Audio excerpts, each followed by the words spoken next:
So Fox News had Candace Owens and Charlie Kirk from Turning Point USA on, and they were talking about the quote-unquote culture war and why they're winning. But a significant part of the video was mainly talking bad about the NFL protesters and praising how great this president is for excluding them from the event. But let me just show you the video and then we're gonna discuss about it.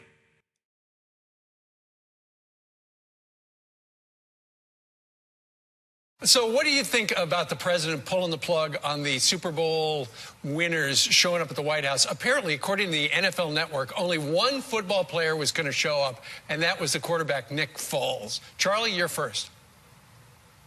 Yeah, I mean, look, I think this was the right decision to make. They were going to overly politicize this for all the wrong reasons. Only in America could football players that are making tens of millions of dollars win the Super Bowl, over-politicize the national anthem, not pay gratitude to our president or our veteran sacrifice, and then be paraded around the media as if they're victims. It is ridiculous what these NFL players have been doing, and Candace has been commenting on this rather well, where if you're in the NFL, you're not a victim. Look, pay tribute to this country, the greatest country in the history of the world. Pay tribute to this president. It could have been a great ceremony to really celebrate their successful season. Candace, Brian made a good point. I was going to say, Brian made a good point yesterday in that why not use this as an excuse to go have a conversation with the president, the football players? Why not go there and talk to them about what they care about? Because that's exactly what you have been doing. You have been going to the White House. You've been talking directly with the president about things that you care about. That's exactly right. And I don't think that's exactly possible with these celebrities. What we're really seeing is a window into the narcissistic, egotistical minds that is the celebrity brain. They actually think that they deserve more honor and more respect and more dignity than our veterans and our troops. And they're unwilling to work with this administration simply because they have a complex. They have a God complex. I think what President Trump did here is so great. It's exactly what needed to happen. A separation of the church and the state between the celebrities and the White House, especially on the backs of Barack Obama, who was honoring these celebrities and making them feel that they were better than the American people. But Candace, I think that what they would say is, picking the national anthem was probably a huge mistake, was we don't like the way law enforcement acts towards minorities in America, and that's the way we're standing up to it. Do you think that could lead to a conversation with this administration? I don't take that problem to be one of the big problems that is facing the black community. Okay, we had 16 unarmed black men that were shot and killed by law enforcement last year. The bigger problem is black-on-black crime. Until they're willing to actually talk about the deeper issues that are rooted in our communities, I will not take seriously this war on our police officers who, in fact, save black lives. That's right. Now, Charlie, you were on this program on Monday, and you then went down to Washington to meet with folks at the White House. And then, Candace, you and Charlie were both with the president just about a week or so ago. What happened? Well, look, this president's going to be the most successful president of our lifetime, and I have to give this White House credit and give this president credit to take time out of their unbelievably important and busy schedule to meet with us, the grassroots. We're fighting on college campuses every single day. We're fighting for the next generation. And to know that we have the backing of the most successful president of our generation means the world. Because, look, we are in a culture war right now. We're fighting for free speech, for free markets, and for American exceptionalism. And to have the president take time out of his schedule to meet with us, to just exchange some ideas really means the world. And look, this is a battle that we're going to win. And beyond that, we spoke about the black community and black issues and the things that I think that we can be doing to help. You know, rather than kneeling at the national anthem and insulting our veterans, our troops, and their families, I had a conversation with our president about what we could actually accomplish to make things better in America for black people beyond what he's already doing. I know he's talking about something. There was some talk when Kanye West came out about doing some type of conference at the White House and having an open and honest discussion there. Do you think that on race, do you think that is moving forward? Absolutely. So what we have been working on at Turning Point USA is a Young Black Leadership Summit, which we are attempting to do in conjunction with the White House. We are extremely excited about this. We want voices from all over the political spectrum to come and speak to the kids and to also hear the kids. I think for so long, people have been speaking louder than actually trying to hear what children are feeling in America. It's become too polarizing. We want to fix that gap. Yeah, you both are doing what many refuse to do and just have a conversation. That's the only way to move forward. It was a great photo of you two and the president. We always enjoy having you guys on. Thank you so much.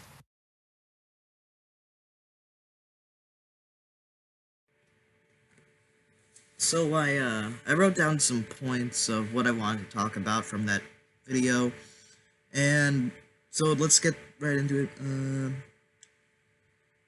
So one of the weirdest parts of this video, in my opinion, is the weird praise for the current administration and Trump himself. You know, they would call him the greatest president of all time, which is expected from these type of people. But what I find the more, the one with the most problem, I find the fact that they are expecting the celebrities, in this case the NFL players, they are supposed to pay gratitude to the president. They're supposed to pay gratitude to the flag. But mainly the president part's what's most concerning. Because no, we live in America. We are not forced to pay gratitude to a president. Okay? I tell you what, you guys didn't pay gratitude to Obama. So why do these people have to pay gratitude to Trump if they disagree? You disagreed with him and you didn't pay gratitude. That's completely fine. That's what we do in America. We can have difference of opinions. But yeah, that's one of the weirdest parts. We don't live in a dictatorship, even though the new right, including these young conservatives and our president, they seem to be having some authoritarian tendencies, which should really be watched. But so they start the video off by talking about, oh, they shouldn't be able to do this. They shouldn't be able to kneel. It's horrible. It's disgusting. They're disgraceful. I'm offended. But the thing is, they're using their free speech, and as Kyle from Secular Talk would say, what free speech is all about is letting people speak, even if they disagree with you, even if they have an opinion you don't like. So, in a free speech scenario where, let's say, a left-winger is in charge, and, you know, they have 100% free speech, they will let Candace Owens speak. They will let Charlie Kirk speak. They're gonna let Turning Point USA exist. But I think in their ideal situation, if they deem you not giving enough gratitude to the president or our country, you won't be able to speak. That's not true free speech. So like I said before, the right wing, they're not the free speech warriors they claim to be. They never have been. Okay? But, so, some other stuff.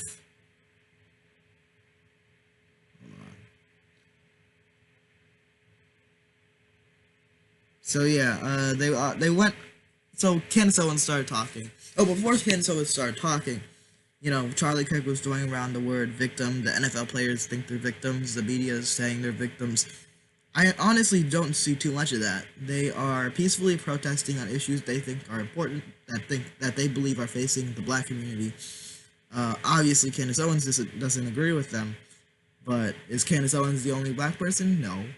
But so these people see issues that they believe are big issues. They want to speak on them. And the idea that just because you're speaking on an issue, that means you're trying to paint yourself as a victim, that's flawed.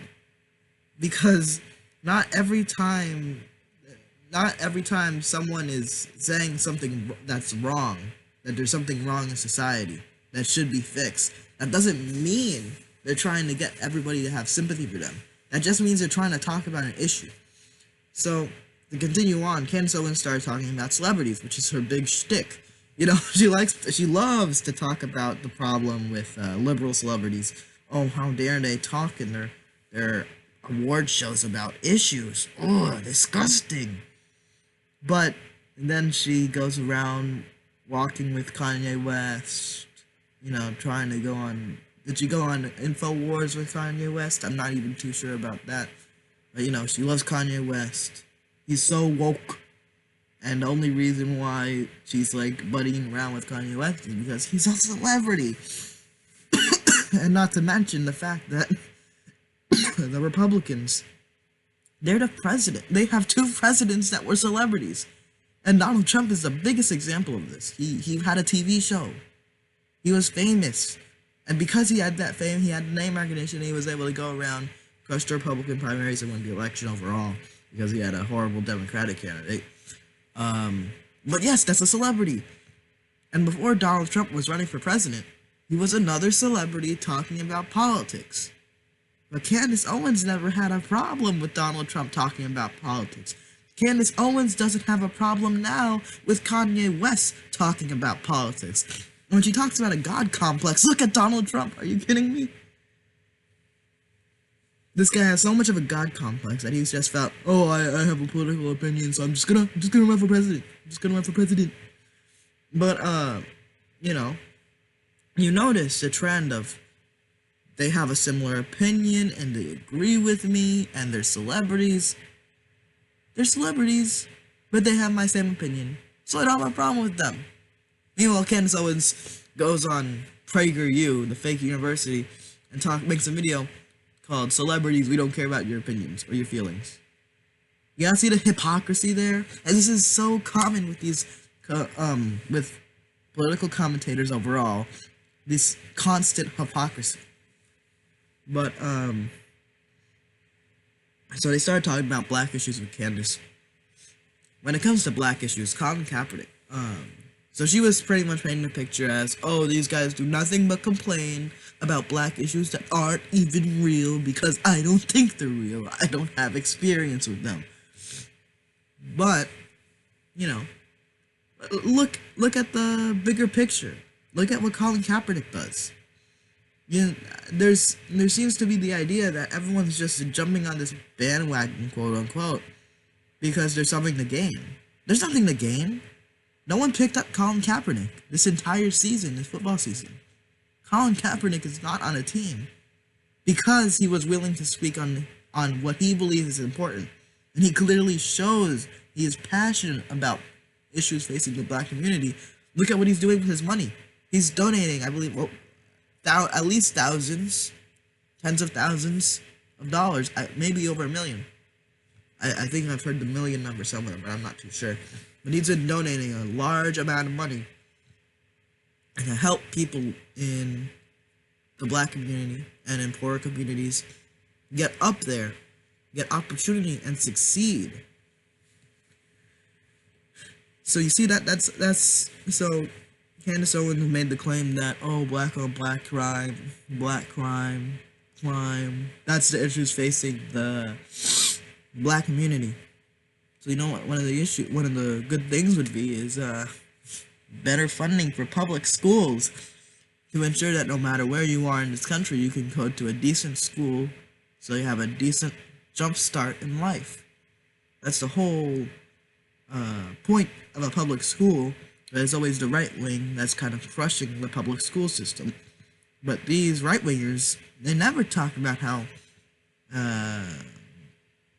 the right wing is trying to crush public schools.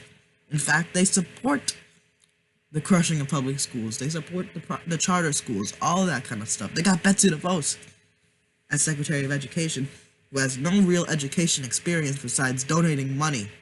Her family donated a big amount of money to the Republican Party, and that's how she got her job. But, moving on, you know, Charlie Kirk started talking about how Trump's the greatest president of all time, yada yada, more propaganda. But he started talking about he is that Turning Point USA is the grassroots. The grassroots. You know what the grassroots is? I don't think he knows what the grassroots is. The grassroots are people who are in the bottom or in the middle class, but they believe in something and are willing to work for it. Charlie Kirk and Turning Point USA, they're not at the bottom. They're not even at the middle class. Just look at Turning Point USA. You can do a simple search. I have an article right here from International Business Times. I just simply search Turning Point USA funding, and they have here from IB Times. They got an article here called "Who Funds Conservative Campus Group Turning Point USA? Donors Revealed." So they have a part of their article where they mention that some of the biggest donations from rich families include the Ed Ullin. I don't know if I'm pronouncing his name right. The Ed Ullin Foundation, They gave $275,000 to Turning Point USA, including $175,000 in 2016. So, you know, this is a Republican mega donor. They call themselves free market, smaller government crusaders. He and his wife, he referring to Richard Uihlein, spent $23.7 million on politics during the 2016 election cycle, the 9th highest total in the country, according to Center for Responsive Politics. So, you know, do you expect Turning Point USA to bring up the issue of money in politics? Do you expect Turning Point USA to bring up the fact that if you're a small candidate that actually needs the grassroots for support, that actually has the grassroots for support, you're still at a systematic disadvantage to those who already have the power of billionaires on their side, with donations after donations after donations, who can make the TV ads with their name all over, plastered all over it, who can do things like make the mailing ads with their information on it. You see, that's the problem with money in politics, but these groups are not going to bring it up. These groups, Turning Point USA is not the grassroots. I don't know what Charlie Kirk is even talking about when he's calling himself the grassroots. But yeah, so that was that video. They proved themselves to be a group of confused people. Well, no, they're not confused, honestly. They know what they're doing. They're saying the same right-wing talking points that have been said for years. They're funded by the same people that fund the worst of the worst Republican politicians, the most corporate Republican politicians. But they got a pretty face, and then they're young. They're young, but they're the same message. They are proven hypocrites. The hypocrisy is everywhere, from their position on free speech to their position on the NFL protests. They're against it, even though they're supposedly for free speech. From their position on their simple authoritarian nature when it comes to praising the president. And another thing I didn't mention earlier, but this is just an example of their hypocrisy. Recently, Trump released a person who was arrested in a non-violent drug crime because Kim Kardashian talked to him. Charlie Kirk praised that, but when Obama was releasing a bunch of non-violent drug criminals because they did non-violent crimes, he was mad. He was saying Obama's putting these criminals in the streets. You know, so they'll praise whoever's on their side. They'll spew the same right-wing talking points. They'll do all this nonsense, but it's the fact that they're young. That's why they're famous. And I guarantee you, when they get older and less of the cool kids on the block, they're gonna have a comfy Fox News job or somewhere like that.